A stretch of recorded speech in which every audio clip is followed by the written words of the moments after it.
뉴스 속 경제 이슈는 더 쉽고 깊게, 최신 고용 동향은 더 빠르게 전해드리는 고용브리핑 365 시간입니다. 차승은 기자와 함께하겠습니다. 안녕하세요. 안녕하세요. 오늘 어떤 이슈 가져오셨나요? 네, 재택근무가 하나의 근무 형태로 정착하면서 직장인들도 회사도 고민이 늘고 있습니다.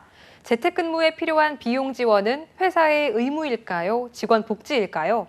재택근무 중 다쳤다면 산업재해에 속할까요? 개인 사고일까요? 이런 문제들이 제기되고 있기 때문인데요. 코로나19 이후 2년 동안 노동자의 근무지가 사무실 밖으로 확대되면서 재택근무를 둘러싼 노동자와 사용자의 권리와 의무, 어떻게 명확히 해야 할까요? 이슈픽에서 짚어봅니다. 네, 코로나19 이후에 근무 방식이 참 다양화됐는데 재택근무 확대하고 전면 도입한 기업들도 많아졌어요. 네, 코로나19 사태 이후 재택근무는 빠르게 퍼졌죠. 직장인 6명 중 1명꼴로 재택근무를 경험했고 재택근무만 하는 직장인도 100만 명을 넘겼을 정도입니다.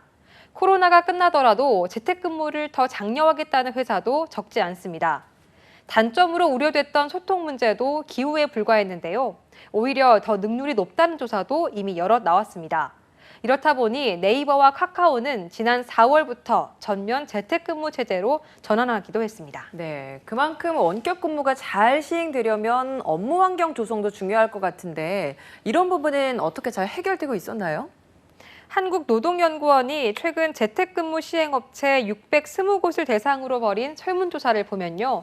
재택근무를 하는 직원에게 인터넷 사용료를 지급하는 곳은 16.3%고요. 전기료 등 간접 비용을 지원하는 곳은 15.8%에 불과했습니다. 반면 업무의 필수인 PC를 제공한 업체의 비율은 77.6%나 됐습니다. 아니 업무에 꼭 있어야 하는 컴퓨터 이외에 간접 비용을 주는 곳은 한정적인 것 같은데 업무 환경 조성에 이것만 필요한 건 아니지 않습니까? 네, 그렇습니다. 원격 근무가 잘 시행되기 위해서는 균일한 업무 환경 조성이 우선돼야 하는데요. 집에 오래 머무르는 만큼 사무실에 출근했을 때 제공받았던 식비나 사무기기, 또 인터넷 사용 등이 기본적으로 갖춰져야 하죠. 네. 그래서 이 부분에 대한 비용 부담을 놓고 갈등이 있는 겁니다.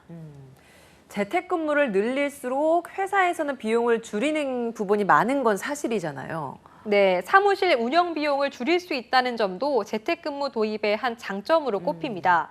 직원들의 간식비, 전기세, 수도세 등 적은 금액부터 사무실 규모 축소와 이전으로 수백만 원에서 수억 원이 넘는 임대료를 절감할 수 있기 때문인데요.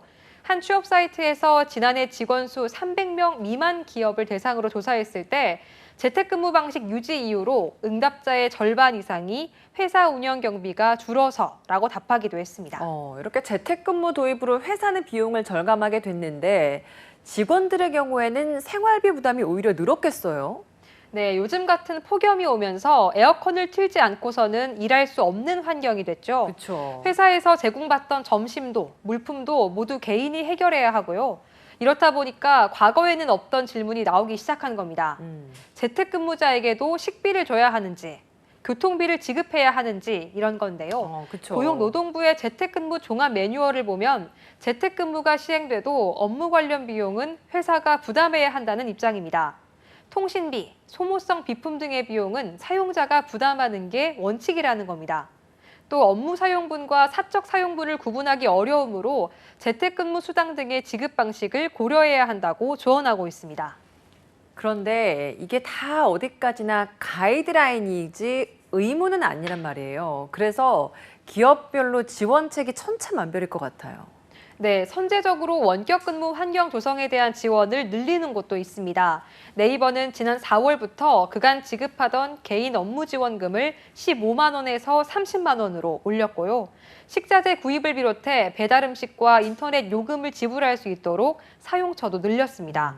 직원들이 재택근무 환경을 개선할 수 있도록 지원한 건데요. 라인플러스 역시 원격 업무 환경 구축에 들어갈 비용을 늘리기에 나섰습니다. 배달의 민족도 재택근무 지원금을 따로 지원 중입니다. 하지만 여전히 관련 지원이 미비한 곳이 많은 게 현실입니다. 해외 사례도 좀 보고 싶어요. 해외도 재택근무 활성화된 곳들이 꽤 많은데 이런 문제에 대해서는 어떻게 규정하고 있나요? 네, 국내 기업들은 여전히 재택근무에 드는 비용 지원을 직원 복지로 인식하고 있지만 외국에서는 기업의 의무로 자리를 잡아가는 분위기입니다. 유럽은 대부분 관련 법률을 따로 마련해 두고 있는데요. 네덜란드에서는 재택근무 관련 각종 비용 부담은 회사가 해야 한다는 해석이 나온 바 있습니다. 또 스페인 역시 재택근무에 필요한 사무용품 등의 비용을 회사가 지급하는 것을 의무화하기도 했습니다. 아일랜드와 그리스 등도 원격 근무 관련 법안을 추진 중인 것으로 알려졌습니다. 또 궁금한 게 재택근무에 필요한 비용 문제 말고도 집에서 일을 하다가 다쳤다라고 한다면 이걸 과연 산업재해로 볼 수 있을까? 이 부분이에요. 네, 그렇죠. 우리 대법원은 사업장 밖에서 회식한 경우도 업무의 연장이라면 업무상 재해로 인정하고 있습니다. 하지만 사업주가 관리하지 않는 집에서 발생한 재해를 업무상 재해로 볼 수 있느냐는 또 다른 문제인데요. 네. 독일을 보면 집에서 업무상 소통에 필요한 인터넷 연결 상태를 확인하기 위해서 이동하다가 넘어져 다친 사례를 업무상 재해로 인정한 사례가 있습니다. 하지만 개인 우편물을 받으러 가다가 넘어진 사례는 업무상 재해로 인정하지 않았습니다. 해외 사례 말씀해 주셨는데 한국에서는 아직 이런 부분에 대한 대책이나 이런 준비가 좀 부족한 것 같다는 생각이 드는 게 기업들이 개별적으로 선택하게 하고 있다면서요? 네, 재택근무 유무와 관계없이 회사가 업무 관련 비용을 지불해야 하지만 사회적 인식은 이를 따라오지 못하고 있기 때문입니다. 재택근무를 일종의 혜택으로 여기면서 재택근무로 인한 비용 발생은 직원이 감내해야 하는 부분이라고 보는 시각도 있기 때문인데요. 하지만 앞으로 재택근무와 같은 근무 형태는 거스를 수 없는 대세가 됐죠. 그런 만큼 활성화할 방안을 고려해서 입법이 필요한 상황입니다. 전문가들은 법적 조치 이전에 노사가 선의의 문화를 만들어가는 차원에서 타협도 필요하다고 조언합니다. 네, 재택근무 많은 직장인들이 선호하고 장점도 참 많은데 단점으로 거론되는 것 중에 하나가 바로 퇴근이 없다라는 건 것 같아요. 보통 회사에서 일을 하면 일을 하고 업무 시간 이외에 퇴근을 하면 이제 일과 좀 어느 정도 분리가 되는데 집에서 일을 하다 보니까 계속 집에 있다 보니 일의 연장선에 있다고 하더라고요.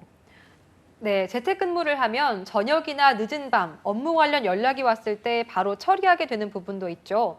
포르투갈은 예외적인 상황을 제외하고 근무 중이 아닌 직원에게 회사가 전화나 문자, 이메일 등으로 연락하는 행위를 법적으로 금지하고 있습니다. 지난해부터 시행된 이 법안은 고용주는 직원의 사생활을 존중해야 한다는 내용과 함께 위반 시 회사가 벌금을 물 수도 있다는 규정이 담겨 있는데요. 퇴근 이후에 연락에 시달리는 우리의 풍경과는 사뭇 다릅니다. 네, 비대면 근무라는 시대적 흐름의 생산성은 물론 비용에 이르기까지 어떻게 하면 장점은 살리고 부작용은 최소화할 수 있을지 이제는 제도화가 필요한 시점입니다. 오늘도 차승은 기자와 함께했습니다. 고맙습니다. 고맙습니다.